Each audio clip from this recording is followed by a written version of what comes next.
Hello and welcome to Pilates Students Manual, a podcast helping you get the most out of your Pilates classes. I'm Olivia and I'll be your host. Join the conversation and share your thoughts on Instagram at Pilates Students Manual. You can support the podcast by visiting buymeacoffee.com/Olivia Podcasts. Let's learn something new.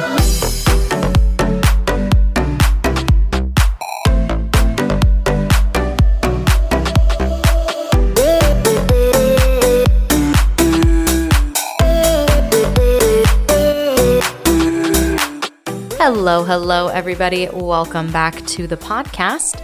Today, we'll be diving into some resources for deepening your Pilates practice beyond taking classes and the exercises and the work that you do in the studio, looking at other resources about Pilates history or about the exercises or about the elders or, other historical Pilates kind of information, or maybe deepening your understanding of anatomy.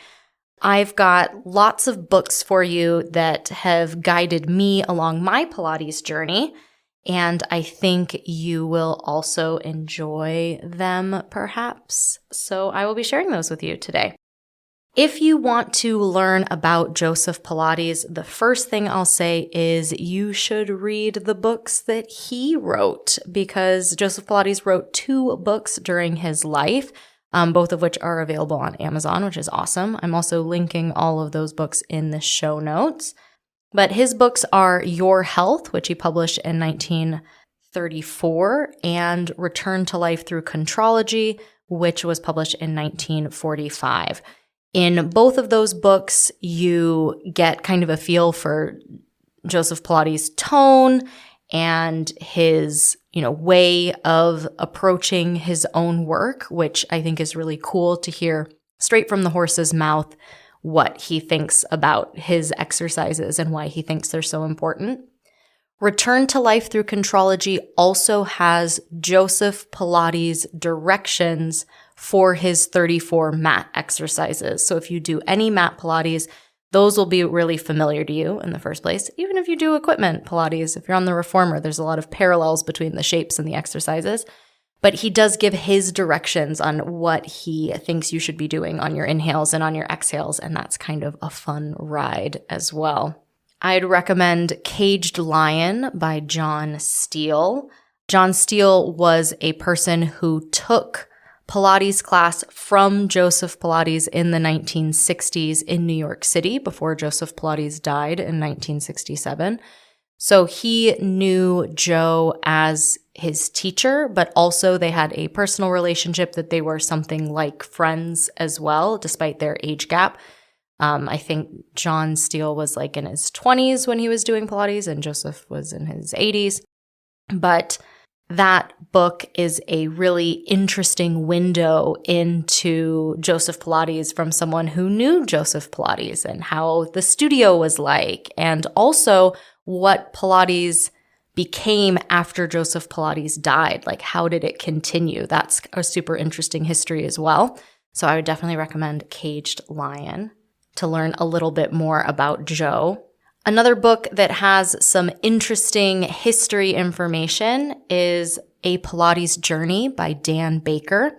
I worked with Dan a little bit virtually, obviously. Dan's based in Australia, and he is an incredible teacher himself, and he's really put together some excellent work and some information about the history of Joseph Pilates. Caged Lion blew my mind. Dan's book blew my mind a second time.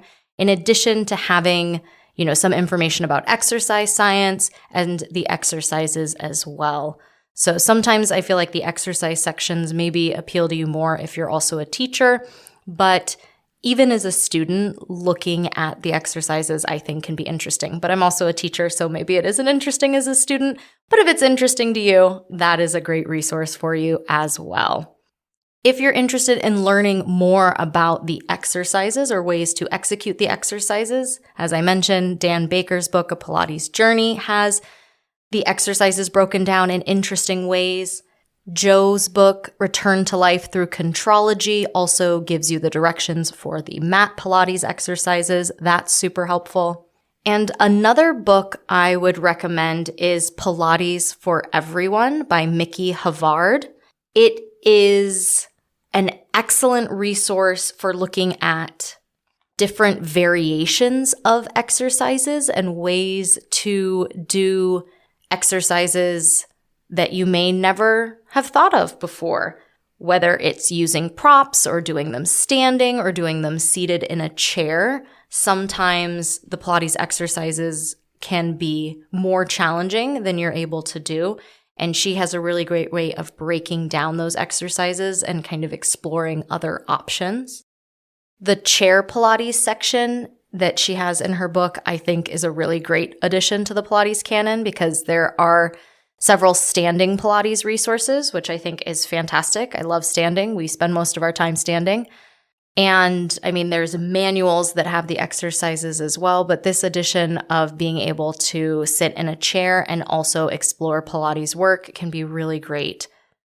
If you're interested in diving into anatomy and learning more about the muscles that your Pilates teacher might be telling you about, learning more about the actions of the body and what it does, you might be interested in Pilates Anatomy by Rael Izakowicz and Karen Klippinger.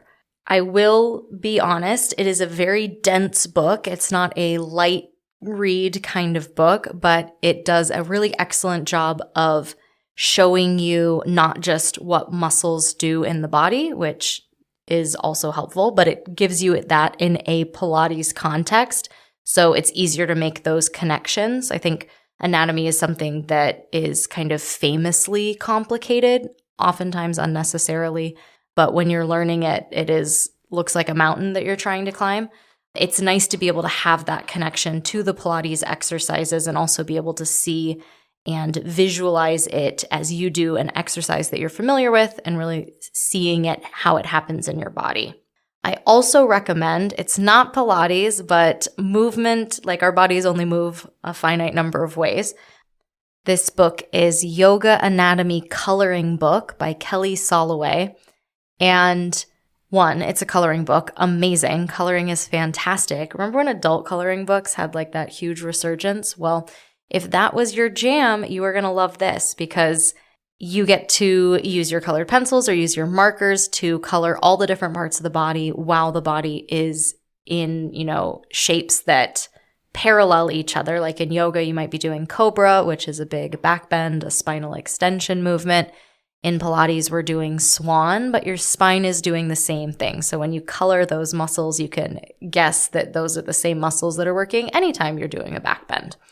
So I love an interactive book and an engaging book, and this one is just so fun if you are a tactile person like myself and a visual person like myself, that you can really, it makes anatomy feel more real than just like reading a long list of muscle insertions and origins and whatever.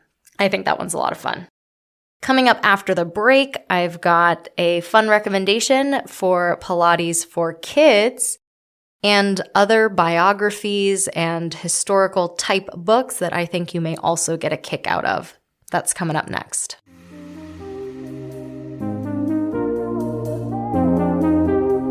Hi there. Enjoying the podcast? Me too. Make sure you subscribe wherever you're listening so you get notified about new episodes. And visit buymeacoffee.com/Olivia Podcasts to support the show. There you can make a one-time donation or become a member with a donation of as little as $5 a month. Members get some awesome perks, including a shout out in the next episode, a monthly newsletter, a monthly Zoom call with me, and more. You can also visit links.oliviabioni.com/affiliates and check out some sweet deals on products I use and love. Now back to the show.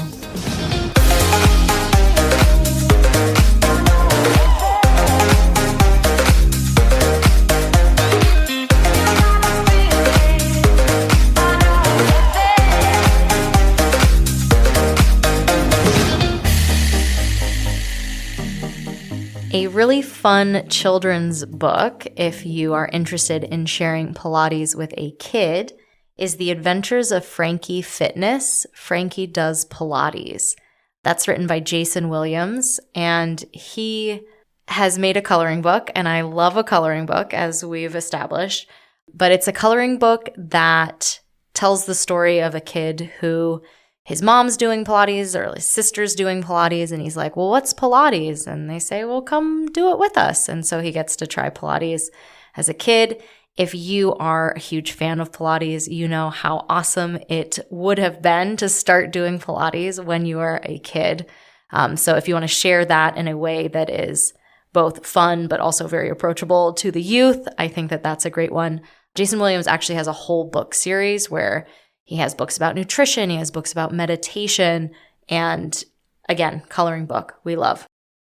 If you really love history or biographies, historical texts, even autobiographies, memoirs, that genre of text, there are lots of great Pilates books that fit that bill. One is, of course, Caged Lion, as I mentioned before, by John Steele, which not only recounts about Joseph Pilates and his studio, but also how Pilates continued to continue after Joe died in 1967. So that is, I think, a really great place to start. It's also a really quick read and just like a really fun read that you kind of laugh when you read it. Like that one's a treat. I would definitely start there. There's a biography of Carola Trier, and she was one of Joseph Pilates' students. So the first generation of Pilates teachers were people who learned Pilates from Joseph Pilates. I do have an episode about the elders. They are called the elders. So that first generation of teachers are known as the elders in Pilates history. And Carola Trier was one of those elders. So the book Carola Trier, the first woman to open a Pilates studio, Portrait of Her Extraordinary Journey, by Rainer Grutenhuis, is a really fascinating read, not only because it's Pilates and we love Pilates, but also because Carola had a wild life and a lot of stuff happened during it. Like, she was just a really exceptional person. I really enjoyed reading that book. Love All Around by Kathy Strack is a biography of Romana, another elder who has a school of Pilates in the classical lineage. Romana played a huge role in keeping Pilates alive after Joe's passing. She kind of became the teacher at his studio in New York City and is also responsible for putting together some of the first training programs for teachers, which is incredible. Like, Pilates would not be here now without her. She had a really interesting life, both her life, and it also talks about how her family came to the United States as well. So that is another really good one. These next couple books are ones that I haven't read, but they are on my reading list, and they're both by elders. One is called Everybody is Beautiful by Ron Fletcher. And Ron Fletcher is a Pilates teacher who has unfortunately passed away, but he studied with Joe in New York and then moved to Hollywood, and he taught Pilates to the stars in Hollywood, which is kind of a fun, wild life. He contributed lots of really interesting things to the Pilates canon, like the towel work. He had this whole series with a towel that was very neat, like doing Pilates, but with this additional prop. And the book also has lots of pictures of celebrities doing Pilates, which I feel like is not so far off from what we see on Instagram right now.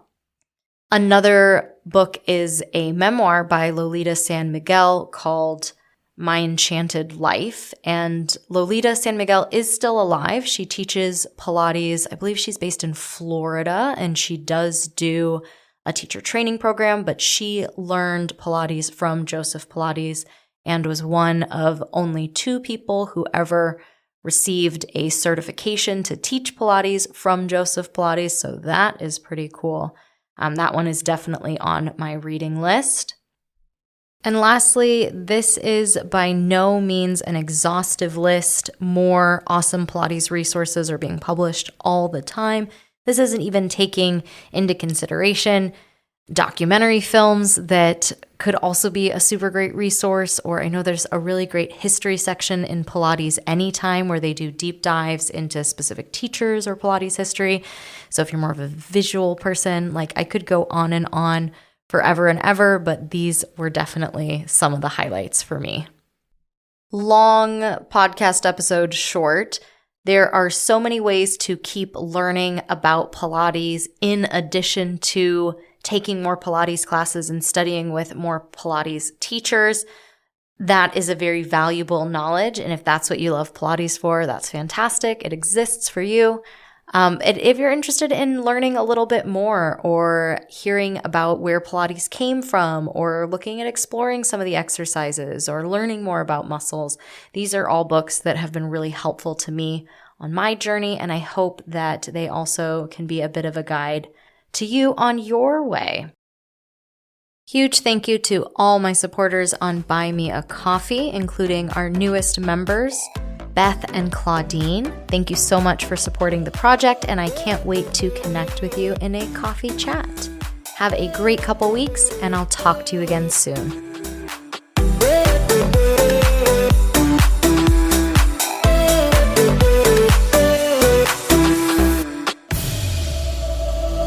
Thanks for tuning in to this week's episode of Pilates Students Manual, a podcast helping you get the most out of your Pilates classes. Be sure to check out the podcast Instagram at Pilates Students Manual and subscribe wherever you're listening. Interested in teaching Pilates too? Check out Pilates Teacher's Manual, available everywhere you listen to podcasts. I hope to see you next episode. Until next time.